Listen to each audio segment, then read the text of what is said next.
À la suite des élections générales du mercredi 23 août 2017, les observateurs internationaux ont fait savoir leur satisfaction quant au déroulement du scrutin. 9,3 millions d'Angolais se sont rendus dans les 12 000 bureaux de vote installés dans tout le pays et aucun incident majeur n'aurait été enregistré. Une réussite qui serait due, selon eux, au bon travail réalisé par la Commission électorale nationale. Nous nous sommes rendus dans 14 bureaux de vote et il n'y a eu aucun incident. Tout était parfaitement organisé avec une très bonne méthodologie de l'arrivée des électeurs à leur identification et à leur vote.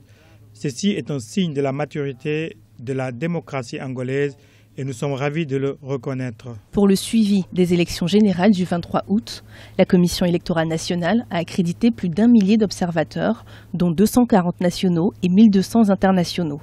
Parmi les organisations internationales présentes, on pouvait compter l'Union européenne, l'Union africaine, la communauté des pays lusophones, les communautés économiques des États d'Afrique centrale, mais également la communauté de développement d'Afrique australe.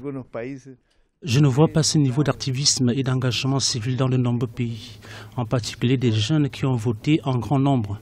Ce sont de très bonnes nouvelles pour votre pays. La satisfaction des observateurs ne fait toutefois pas l'unanimité dans le pays.